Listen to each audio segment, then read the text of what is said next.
Hi there, I'm Dustin Cormier. This is How to Rock Astrology. You're about to watch a video describing Taurus Rising, Taurus Ascendant, Taurus Lagna, with the whole sign house system.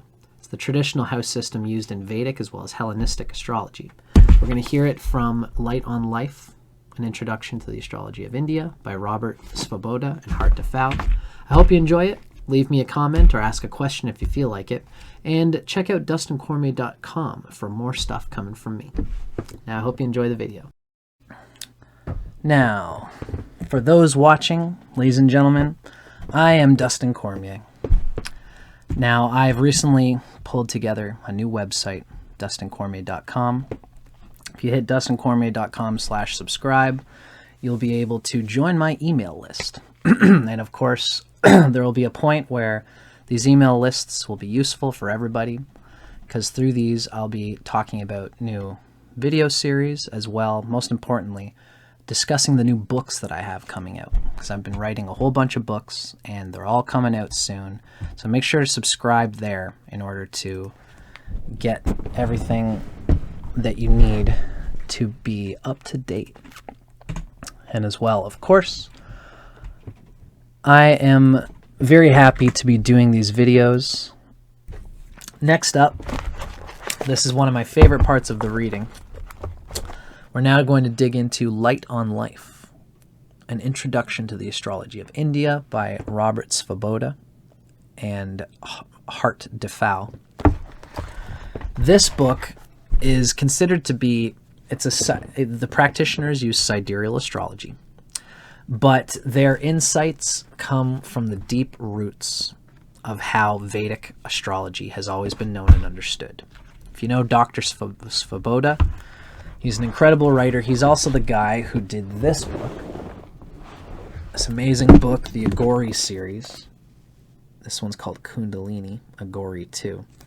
And there's just some very profound stuff in that book. He's a guy, he was one of the earliest guys to go from, I believe, America to India, and soaked up the language, learned jyotish, and became very steeped in ancient Indian ways. Found a guru down there and did that whole thing.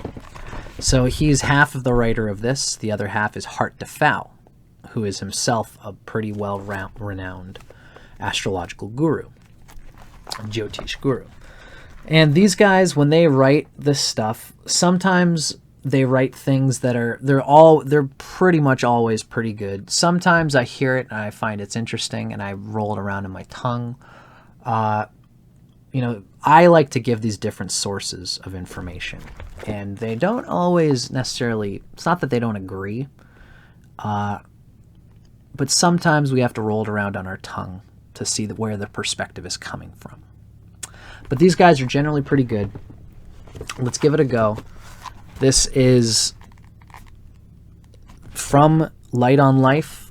We are now digging into the nature of Taurus Rising and Taurus Rising's house lords. So I'm going to be putting this up as we go along, but first we'll start here. Taurus's symbol is the bull. The bull is an animal known for its strength, its virility, its capacity to sustain itself for a long time. Like bulls, Taurus people often exhibit physical or mental strength and rise to anger slowly, but once they're irked, they become irresistible forces. Taurus may also give the native of the chart a bull neck, since Taurus is the lord of the second house in the natural zodiac. Now, when Taurus rises in a horoscope, Mercury, which is a planet of discernment and intellect, and who's a mutual friend of the Lagna lord, the rising sign lord Venus, Mercury rules both the second house of money and the fifth house of creative discernment. So Mercury has a double bearing on mental functions in this rising sign. So this ends up giving Taurus, even though they have a certain pace with which they like to absorb information, Ultimately, Mercury as an intelligence planet, ruling the 2nd and 5th house. This double bearing on mental functions results often in a sharp intellect.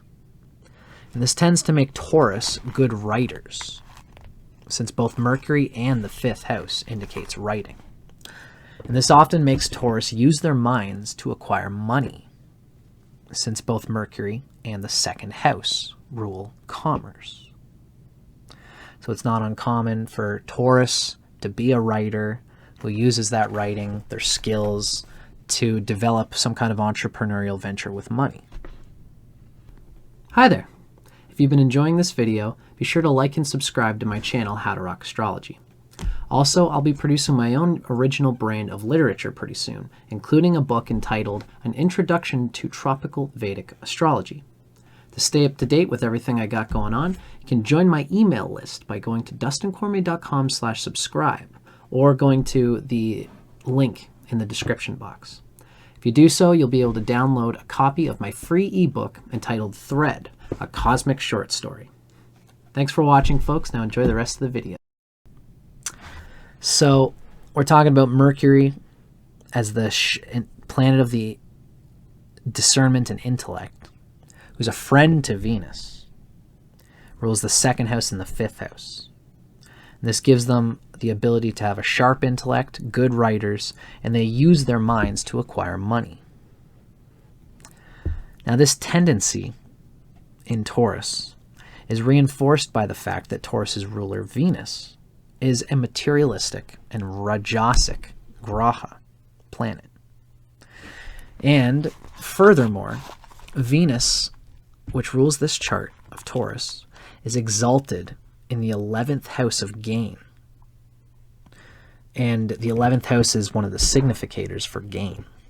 So really, Tauruses are the banker. Taurus is somebody who can really have just the most powerful intelligence when it comes to developing money and making your money stretch as far as your money can go.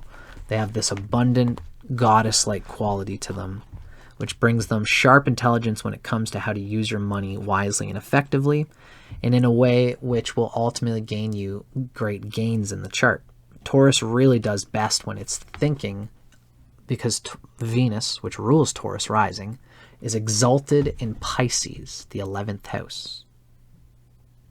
So Taurus often does well when it's thinking about its material gain. Now you have to understand something. I better clarify this. When it comes to the 11th house is not inherently evil. You have to look at what's happening in the 11th house, if there's any debilitating aspects there. Because this is the thing with the malefic lords, is that they are not, how do I say it? It's like we all have an ass, our butt, and we all have to use it to get rid of the bad stuff that we don't want. We could call that like a gross, like a bad thing, but it's necessary. It's an important part of us. If you've got something wrong down there, you know, if anything's going wrong down there, then it's a problem. But if you've got a good digestive function, if you excrete and eliminate well, if you have good poops, you know, the Taoist alchemists are big on having a good poop, then this thing which gets rid of bad stuff actually is a huge asset. No pun intended. An ass can be an asset if it's doing well. And this is the same way with the malefic houses in our chart. The 11th house can be this psychological, this compensatory sweet tooth. It makes us want to be famous. It makes us want to be rich. It makes us want to be wealthy. It makes us want to, more than even wealthiness or richness, it makes us want to feel satisfied that we have attained the gains that we seek to attain. And when we don't have those gains, we get frustrated. And it's that frustration that pulls us to keep being ambitious. But undue ambition, as I like to say, is Hollywood's blood, which the vampires of Hollywood love to suck dry. The 11th house can show that if you're a man, you have difficulties with your father. If you have difficult 11th house stuff, you've got to prove to the world that I'm valuable because your father never did that for you. Now you've got this 11th house with these significations. Like, I got to get famous. I got to show everybody that I'm something. It's the same thing with women and their mother. If they've got 11th house issues, these kinds of things can show. I have to prove to my mother that I'm not a piece of shit, and to my father. You know, both can happen with, you know, the 11th house is a very psychological house. And if it's doing well, then these significations are healthy, a natural healthy pride, where you just want to be ambitious, not because you're compensating from a lack of love from your parents. Your parents probably loved you and supported you, and now your prosperity is an extension of your parents' love. That's like a good 11th house. So that, I think, is worth saying.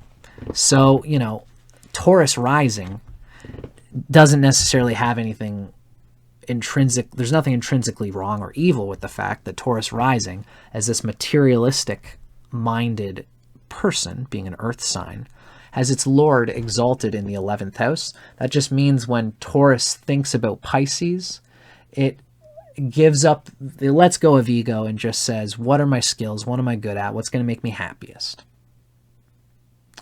Now, of course, if Venus is really ill-placed and if Jupiter is ill-placed, if there's bad things in the 11th house, then we can worry about Taurus running into some ill intentions for their desire to get famous and to be wealthy, etc.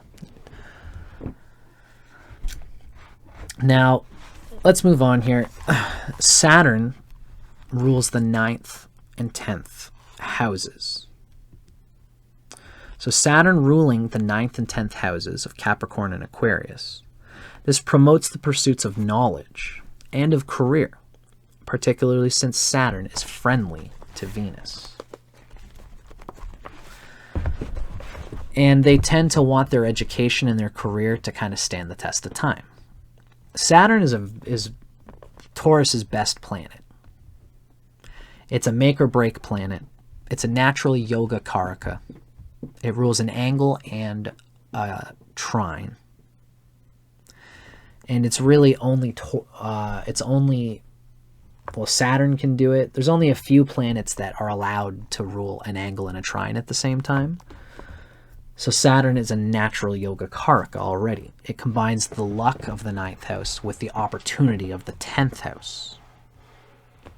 It can be a very powerful thing when Saturn is in Libra for a Taurus rising.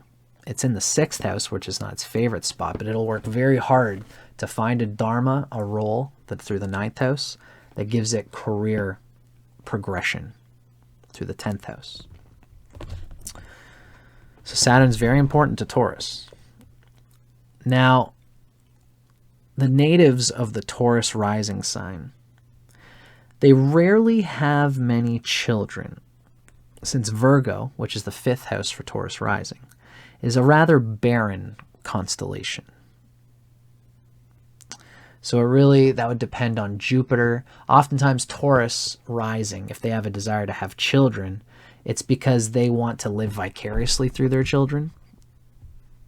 They want the part of their desire for gains for themselves is Jupiter, which is the planet of children, moving through their 11th house and this desire to have kids, which can be, depending on how that Jupiter's placed, it can go different ways. You want to have a good Mercury and a good Jupiter if you're a Taurus rising, because Mercury rules the 5th house. The 5th house is the karaka of children.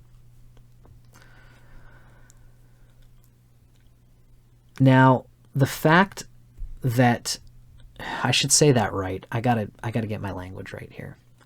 Jupiter is a karaka for the 5th house, and the 5th house and Jupiter relate to children, which means Mercury is involved with children. I had to say that the right way. Now, the fact that the rising sign lord, Venus, is debilitated in the 5th house. Is that right? Am I reading this right? 11th house. Right, yes, got it. So Venus, which rules the rising sign, is debilitated in the 5th house. This indicates further trouble with children, or perhaps with general artistic creativity. It's very ironic. You wouldn't think that with Taurus. Taurus has to struggle against a Virgoan analytical nature in their fifth house, which the fifth house, like, that can be good for a lot of things. By all means, having Virgo, which is where Mercury is exalted, on the fifth house is good for all things related to Mercury. But the chart on the whole is the lord of the chart, which is Venus, is debilitated in Virgo, and that's the fifth house. So there's a general trouble with children, or perhaps with general artistic creativity. They have to really push and use their will and think strategically. They have to have a good Mercury in order to really think with artistic creativity. And they can, but they really need that factor. Now, discernment as a general point will not necessarily be affected.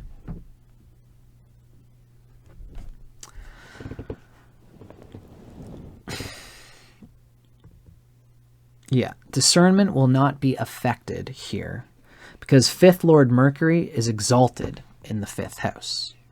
So Mercury is exalted there. It is the sign of discernment. So a Taurus knows what is artistically trendy, what's artistically eternally fashionable. They have an eternal sense of creative discernment.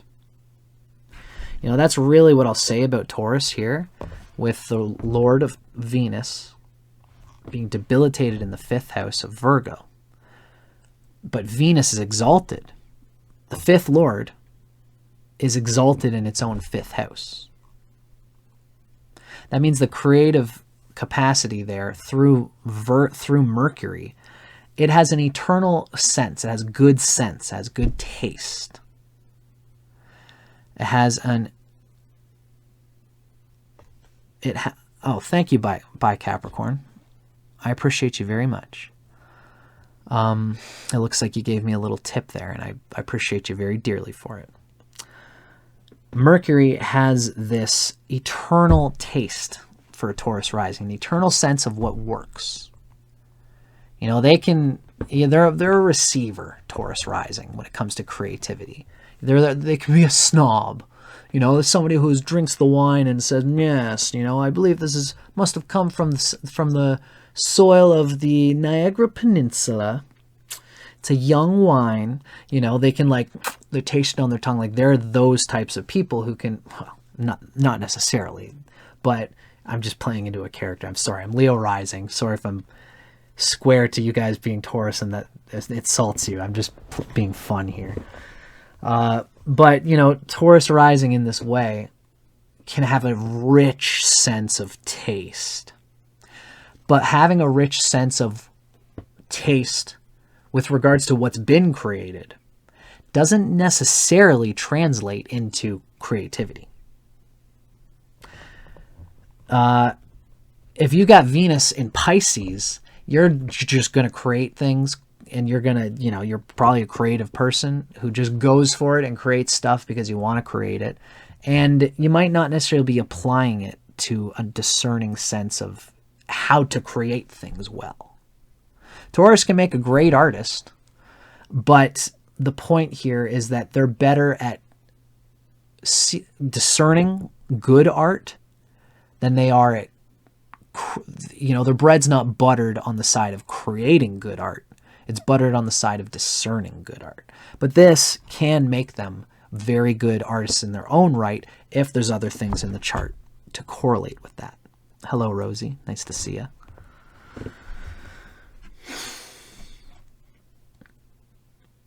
Now, the luxury-loving Venus rules the sixth house, and that's food and diet, as well as the rising sign. Now, since this is the case, Mercury's rulership of the second house tends to create a strong interest in and a loving relationship with food, especially because Mercury and Venus are friends. So whether Taurus becomes a good cook or simply an overeater will depend on the strengths and positions of the grahas, the planets, in the actual horoscope, especially Venus and Mercury. It's nice when the two of them are doing well, and these things can kind of come out. Oh, now I see by Capricorn on my channel, on my phone here, is giving me that $2 tip. So by Capricorn, thank you for buying me that coffee there. I appreciate it very much. I know I already said it, but I didn't fully see it until now I'm looking at my phone. So thank you very kindly. So Mars is simultaneously the lord of the 7th house and the 12th houses. The 7th and the 12th. And Venus is the lord of the 1st and the 6th house. This situation tends to disturb relationships because the 12th house is a negation house to the ascendant. The 12th house negates what's going on with the 1st house. And the 6th house is a negation house to the 7th. Any house, this is, it's kind of called Bhavat Bhavam. It's a principle in Vedic astrology where a house from a house says something about their relationship. The 12th house from any house is a negating house. You know, even the 5th is the 12th from the 6th. The 6th is the 12th from the 7th. The 7th is the 12th from the 8th. And there is a principle there. So the 12th negates the 1st house, and the 6th negates the 7th house. So the jyotish guru of Hart Defoe and Robert Swoboda, who wrote this book, it says, he says that Venus, the lord of the 1st house for a Taurus rising, is a very passive graha. It's a passive planet. It's a conciliator. While Mars, which is the 7th lord, is a very assertive and bossy planet. White is the color of Venus, and red is the color of Mars. When you mix red and white together, only red will remain. Which means that Taurus tends to submerge their own passive individuality in order to make their relationships work. In general, Taurus will submerge their own personality in order to make relationships work. Because the planet that rules the 7th house, which is the relationships, also rules the 12th house, which eats away at your personality. The 12th house eats away at your nature, your style, your personality. So the same planet Mars, ruling the 7th and the 12th, shows that relationships are going to chew away at what you would naturally do. So that's why Taurus tends to submerge their individuality in order to make their relationships work. Now, because this approach does not ultimately work in the long run, you can't step on your own head in order to do anything. It's never going to work sustainably.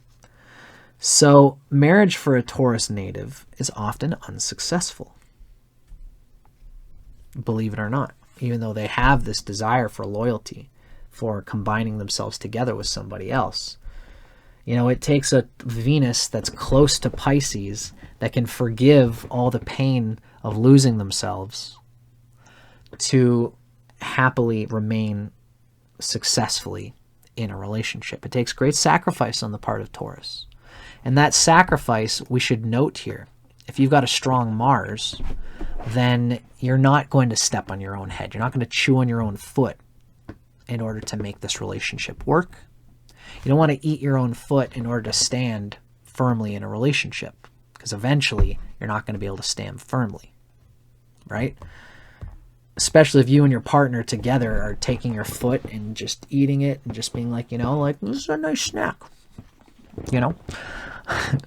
If the two of you together are eating it and enjoying it and it's, you're eventually not going to be able to stand on your own 2 feet.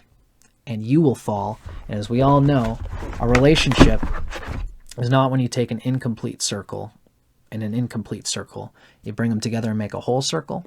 That's not how a relationship works. A relationship is when you take a one whole complete person, take another whole complete person, bring them together, and you make the infinity symbol. Co-regulation. Emotional co-regulation, not codependence. It's a very important distinction. Taurus can be guilty of falling into these things.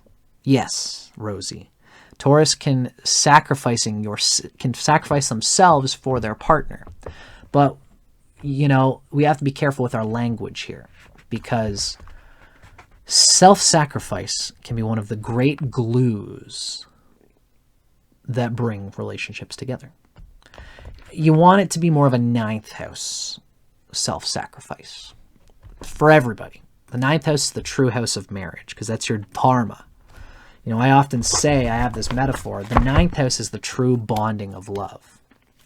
You know, if you've got a priest and a nun, and they're sleeping together, let's say they're Presbyterian or whatever, they're not Catholic, they're sleeping together. The priest, they both love God, let's say. That's their thing that's their dharma. So the priest wakes up, he puts his slippers on the side of the bed, he makes his toast, slathers butter on it, and he eats his toast. He says, all right, honey, I'm out of here.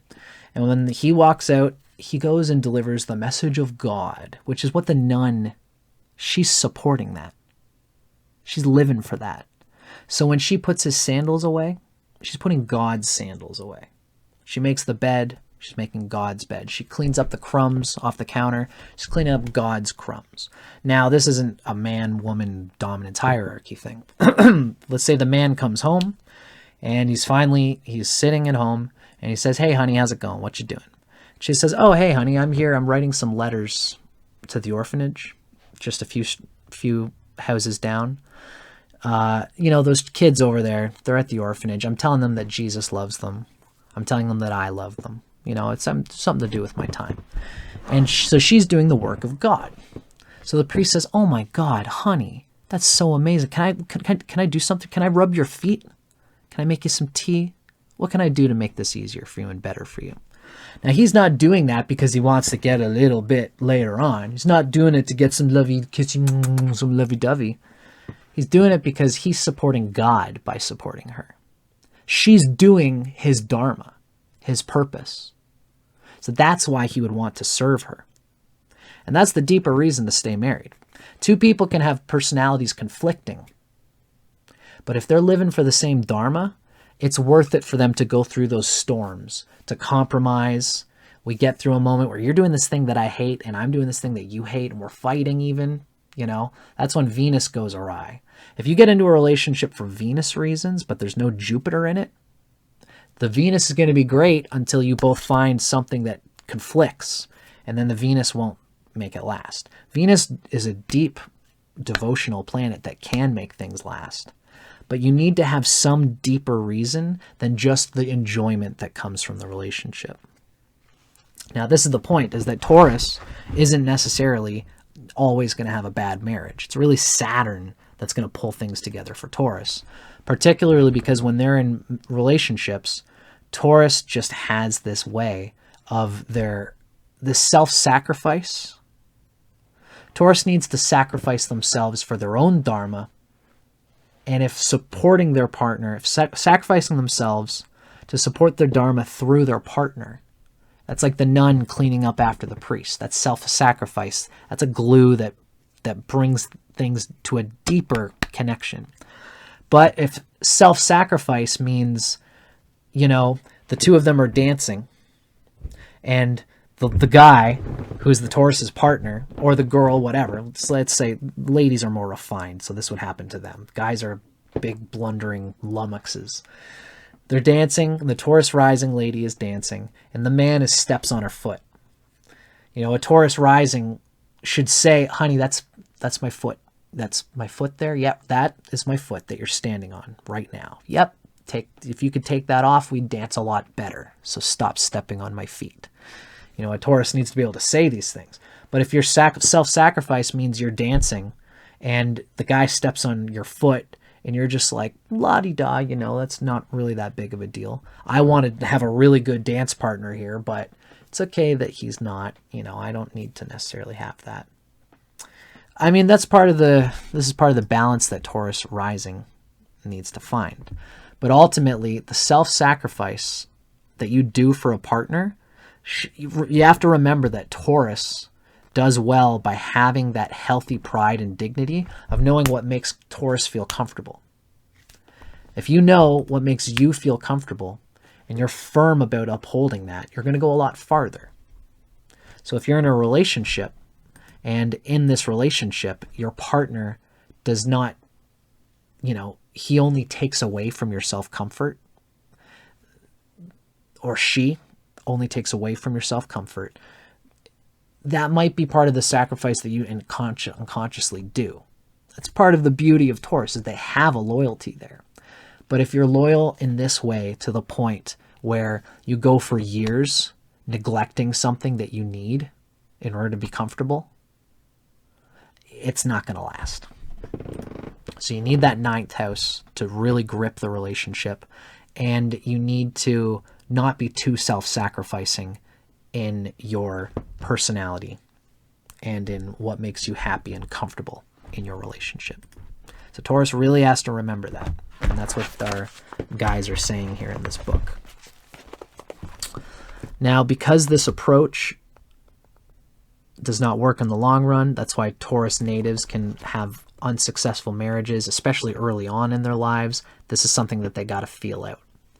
But it depends on all the things happening in the chart. Now, Jupiter simultaneously rules the 8th house.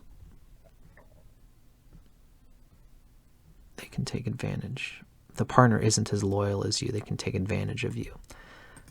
Taurus, yeah, like I said, Taurus is very forgiving, and they can give the space for forgiveness. But that's why Taurus, no matter how forgiving they are, they have to be good communicators. That's why Mercury and Saturn, being firm about the bottom line, this is what I need in order to be happiest and to do what I got to do in this relationship. Taurus has to be firm about these things, or else they will be taken advantage of.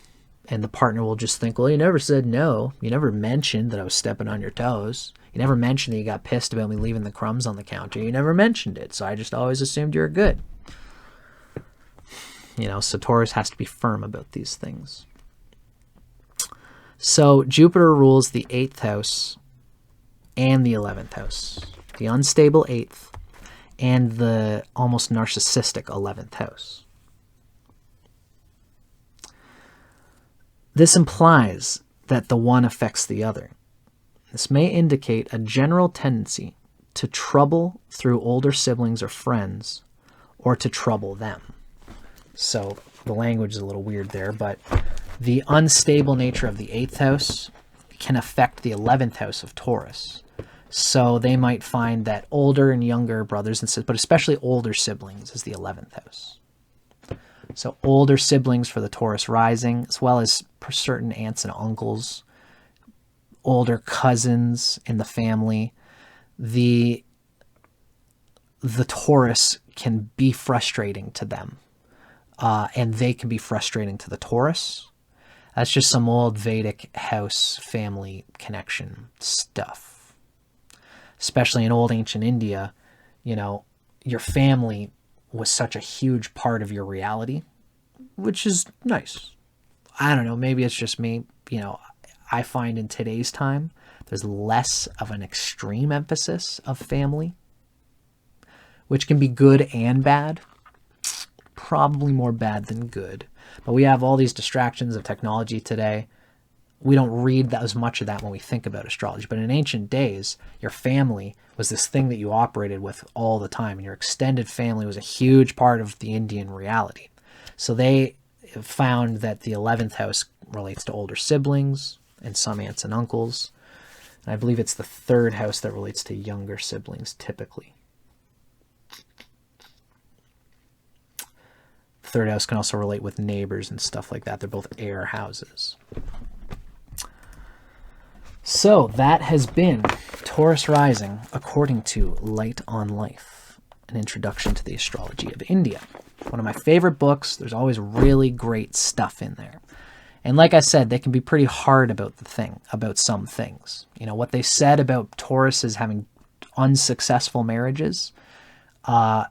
Sometimes astrology, we have to say the hard brass tacks. And then we have to say at the end of it, keep in mind, this depends on the individual natal chart. Depends on the individual person. There will be semblances of possibilities, but those possibilities depend on the whole chart. But yeah, relationships are a key part of Taurus's reality. Their karma of something that they've just got to deal with.